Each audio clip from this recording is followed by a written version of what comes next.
반갑다. 저는 간호사 아나운서, 간나운서 송아름입니다. 여러분 반갑습니다.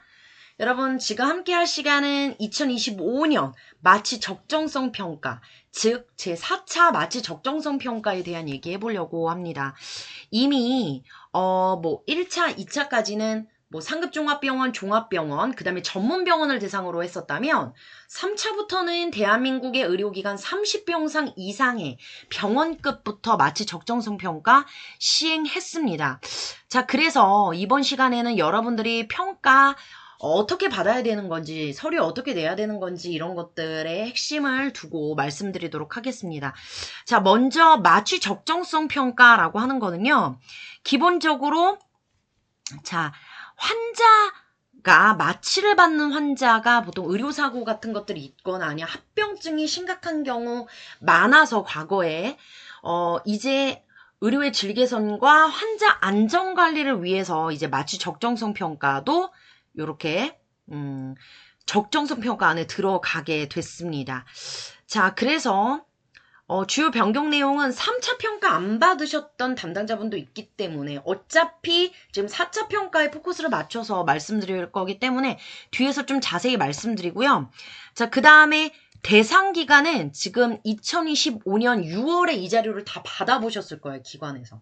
2025년 7월부터 9월까지 지금 제가 2025년 7월 7일에 촬영을 하고 있는데 지금 2025년 7월 1일부터 시작이 됐습니다. 대상 기간 안에 들어가 있고요. 3개월치 보겠다라고 하는 거예요. 그래서 마취료 30건 이상 청구한 요양기관에 해당되고요. 자, 그 다음에 여러분 보통 평가 기준 이게 제일 중요하거든요. 근데 평가 지표가 있고 모니터링 지표가 있는데요. 모니터링 지표는 솔직히 점수에 들어가지 않습니다. 대놓고 평가 지표 이렇게 해서 구조적인 거, 과정적인 거, 결과적인 거 이렇게 보겠다. 총 5개의 지표만 점수로 산출이 됩니다. 여기도 이렇게 나와 있죠. 평가 지표 5개, 모니터링 지표 5개. 그래서 저는 모니터링 지표 뺀 평가 지표만 여러분들께 말씀드릴 거고 그 다음에 평가 자료 같은 경우는 요양급여 청구 자료나 신고 자료를 통해서 알 수가 있고 그러면 이걸 근거로 나중에 신뢰도 점검 자료를 해서 의무 기록과 요런 신고 자료 대조하겠다라고 하는 거거든요. 그래서 결국에는 어떻게 하겠다라고 하냐면 100점으로 산출한 다음에 가중치를 이렇게 부여를 해서 앞에서 했었던 구조 영역 2개, 과정 영역 2개, 결과 영역 2개 총 이 5개의 지표를 가지고 종합점수 산출해서 등급화하겠다라고 하는 겁니다. 자, 그래서 공개 대상은 평가 대상 기간에다가만 먼저 하는 거고 여러분들이 이런 게 쌓이면 나중에 적정성 평가 같은 거는 어떤 식으로 이렇게 도움을 줄지 지원을 해줄지 모르기 때문에 이게 소급 적용될지도 모르고 이런 것들이 다 전산에 남거든요, 여러분. 그래서 평가 준비를 잘 하셔야 되는 겁니다. 자, 그래서 평가 결과 활용하는 것도 요양기관뿐만 아니라 대국민 요렇게 검색할 수 있도록 하고요. 그 다음에 유관기관에도 공유가 될 수 있다라고 하는 겁니다. 향후 계획도 중요하죠. 자, 그래서 보시면 먼저 지금 평가 기간입니다. 그 다음에 자료를 구축하고 추출한 다음에 중요한 거는 의료기관 입장에서는 이 조사표를 넣고 신뢰도 그러니까 구비 서류 같은 걸 내잖아요. 이때예요. 2026년 3월에서 7월. 그 다음에 이 평가 자료 분석하고 결과 산출하는 거는 심평원 입장에서 하는 거예요. 자, 그렇기 때문에 이 심의 과정 이런 것도 다 건강보험심사평가원에서 하는 거기 때문에 우리는 평가 결과 공개하기만 기다리면 됩니다.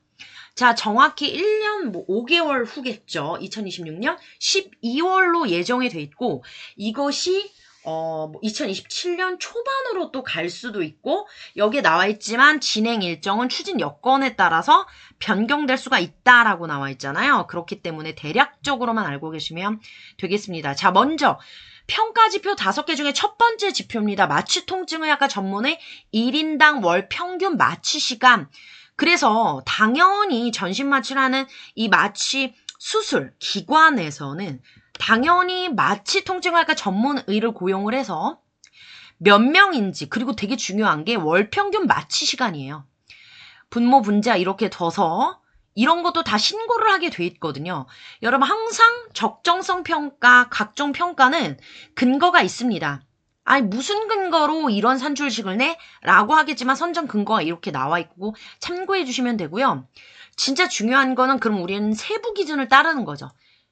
이거를 잘 봐야 돼요, 여러분. 세부 기준. 모든 지표는 세부 기준에 근거해서 점수를 주는 거기 때문에 한 줄 한 줄 보셔야 됩니다.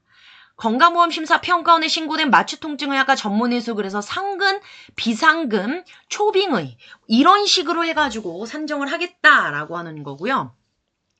그 다음에 세부 업무 시간, 통증, 외래만 할 것인가, 그 다음에 중환자실 전담, 뭐 다른 업무 같은 거, 뭐 겸직으로 하는 경우도 있잖아요. 그쵸? 뭐 이런 식으로 해서 기준에 따라 점수를 달리 주겠다라고 하는 거예요. 그 다음에 이거는 구조적인 거니까 병원에서 의료기관 차원에서 해주셔야 되는 거고요. 서류를 내는 입장에서는 이건 한계가 있거든요. 직원 입장에서는. 회복실 운영 같은 것도요. 이것도 구조적인 거예요, 여러분. 이거는 사주셔야 됩니다. 예를 들어서 여기 회복실의 운영에 대한 거 그리고 인력 같은 경우도 회복실 내 환자 회복관리 업무하는 전담 간호사에 대한 거 그쵸? 이런 것들을 다 직원을 고용하고 그리고 또 여기에 나와 있는 장비 있잖아요. 이런 것들 다 사주셔야 돼요, 여러분. 그래서 지금 지표 1, 마취통증학과 전문의도 병원 예산이, 큰 예산이 들어가는 거고, 이렇게 간호사를 고용하는 거, 마취간호사 말씀드리는 거고, 그 다음에 장비 같은 거 돈을 많이 들어가기 때문에, 우리가 앞에서도 표에서 잠깐 알려드렸지만, 이 지표 1과 2가 구조적으로, 평가 지표에 들어간다고 그렇게 나뉘어져 있습니다. 자, 지표 3은 뭐였냐면 과정 지표잖아요. 환자 평가를 어떻게 하느냐에 따른 과정에 대한 겁니다. 자, 그래서 마취 건수당 환자 평가를 얼마나 실시했는지 곱하기 100해서 산출식 내가지고요.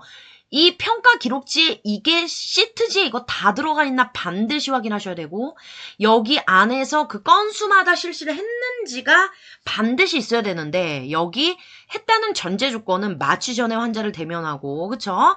환자 상태를 평가하고 여기 아래 정형화된 서식 이 아래에 작성을 해야 된다라고 하는 겁니다.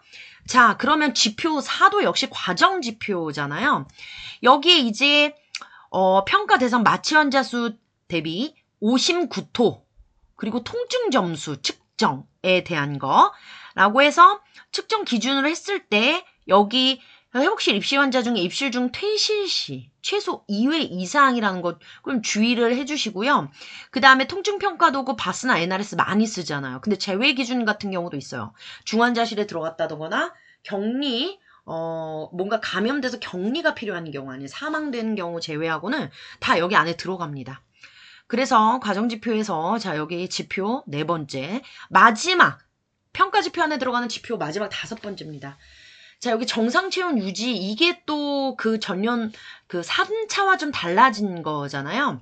일단 산출식이 여기 평가 대상 마취 건수에다가 정상체온 이렇게 유지 건수라고 돼 있어요. 곱하기 100 해서 30분 이상 전신 마취를 시행하는 환자가 이렇게 중심 체온 직접 측정이 된 근거가 있어야 되고 또 신뢰할 만하게 예측돼야 된다라고 해서 자 이렇게 세부 기준을 보면 이런 선정 근거를 토대로 이렇게 나와 있는 거예요. 정상체온 35.5도 이상 유지를 해야 된다. 라고 해서 여러분 요거 되게 중요하죠. 마취 종료 30분 전에 2회 이상 한 근거. 그 다음에 종료 후에 보통 한 번 이상이니까 한 번만 해도 사실 되는 거거든요. 15분 이내에 연속으로 이런 식으로 연속이죠. 그러니까 총 한 3회 이상을 체온을 측정한 결과 35.5도 이상 저체온이라든가 이런 거 안 됩니다. 자 그렇기 때문에 이런 게 근거가 있어야 되는 거죠. 자 이런 식으로 해서 평가지표가 5개인데요. 여러분 뭐 다른 것들은 되게 열심히 하시면 돼요. 솔직히 말해서. 그쵸?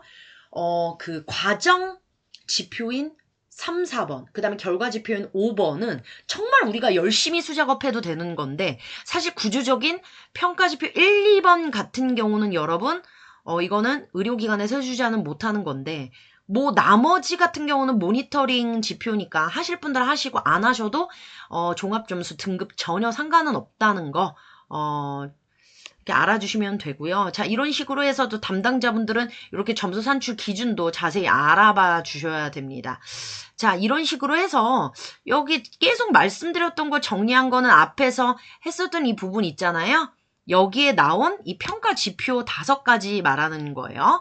자, 그렇기 때문에 여러분들이 하나하나 단어 한 줄 한 줄 제가 지금 빨간색으로 체크해드린 그 내용을 중심으로 열심히 준비를 하시다 보면 구조적인 거 요렇게 마취통증의학과 전문의라든가 회복실 운영 여부에서 감점을 받았으면 받았지 이 나머지 3, 4, 5번에서 감점이 되면 이 담당자의 잘못이에요 사실은.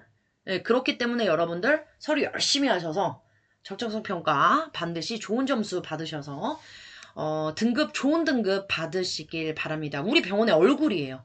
마취 쪽의 얼굴이 마취 적정성 평가입니다, 여러분. 자, 여러분 이렇게 해서 잘 준비하시길 바라고요. 자, 지금까지 여러분 갓나운서 송아름이 마취 적정성 평가 제4차 세부 시행 계획 쉽게 전달해 드렸습니다. 여러분 감사합니다.